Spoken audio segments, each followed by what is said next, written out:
Hello. Doctor साहेब नमस्कार. हा नमस्कार. आमदार बांगर बोलतो. हा नमस्कार साहेब. नमस्कार. ते एक आदित्य माणिकराव सरकटे म्हणून पेशंट आहे माझ्याकडचा. हो हो हो हो हो साहेब ते 3 लाखाचं मेडिकल आणि 2,85,000 रुपये तिचे फी फी मेडिक म्हणजे हे झालंय बिल झालंय. 1,80,000 रुपये जमा केलंय आणि बाकीचे पैसे राहिले. तर मला वाटतं आता 10 दिवसाचे म्हणजे 6 लाख रुपये डेंग्यूच्या पेशंटला किती पद योग्य आहे हो? आता तुम्हाला माहित नाही त्याची कंडिशन.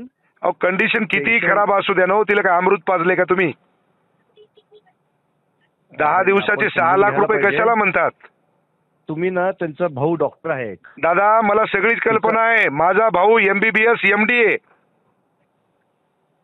त्यांना ना इम्युनोग्लोबुलिन नावाचं एक इंजेक्शन द्यावं लागलं. 3,05,000 रुपये आम्ही मेडिकलचे दिले साहेब.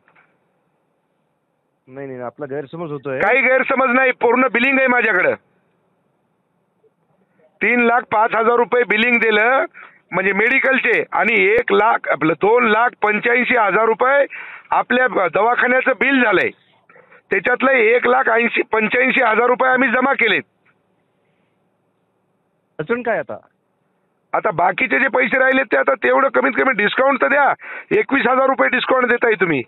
म्हणजे 6 लाख रुपये डेंग्यूच्या पेशंटला मेडिकल आमचं आणि 3 लाख रुपये द्यायचे म्हणजे किती पद योग्य हो सांगा बरं? नाही नाही नाही नाही आपण आहे ना, आता आपण फोनवर बोलतोय. हा ते जरा बोलणं आपल्याला. एक तर पेशंट अतिशय गंभीर होता, व्हेंटिलेटरवर होता. अहो किती व्हेंटिलेटर असू द्या ना, रोजचे किती रुपये लागायचे त्याला मेडिकलचे सोडून? तुम्हाला बिलामध्ये दिलं असेल ना, रोजचं किती बिल आहे त्याच्यात दिलं असेल ना. अहो सगळं दिलंय दादा. 6 लाख रुपये कशाला म्हणतात हो? अरे असं गोरगरिबाला लुटू नका हो. हात जोडून आपल्याला विनंती आहे. हे बघा प्लीज तुम्ही ना प्लीज लुटू प्लीज नका. काहीच मला सांगू नका तुम्ही. मला काहीच सांगू नका तुम्ही. या पद्धतीनं जर तुम्हाला दवाखाना चालवायचा असेल तर आम्हाला ऍक्शन घ्यायचा अधिकार आहे. ध्यानात ठेवा. 6 लाख रुपये कशाला घेता हो? 3,05,000 रुपये तुम्ही मेडिकलचे घेतले आणि 2,85,000 रुपये तुम्ही हॉस्पिटलची फीस घेता.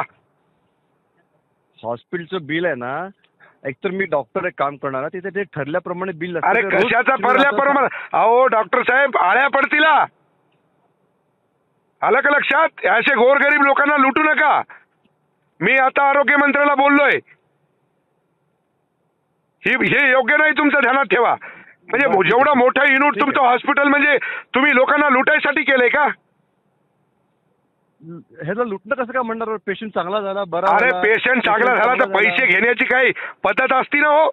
हा जे ठरलं. आता तुम्हाला कल्पनाच नाही पेशंट किती सिरियस होता. तुम्ही अहो किती पेशंट. वाटतं नातेवाईकांनी मला बोलले ना, त्यांनी सांगावं की आम्ही लुटलंय किंवा आम्ही. अहो मी त्यांचा नातेवाईक आहे हो. माझ्या मतदारसंघातला पेशंट आहे तो. नाही मग तुम्ही मला अधिकाने फोन केलात की त्या पेशंट आपण दुसरीकडे शिफ्ट केलं असतं त्यांना. अहो कुणीकडे पेशंटला शिफ्ट केलं असतं, पण ही पद्धत आहे का? अहो ज्या वेळेस दुःखाची घटना येते ना त्यावेळेस माणूस अंगावरचं सगळं. तुमचं म्हणणं काय आहे? माझं म्हणणं एवढंच आहे की ते बाकीचे जे पैसे येतात ते घेऊ नका. बरं ठीक आहे, करा तेवढी मदत.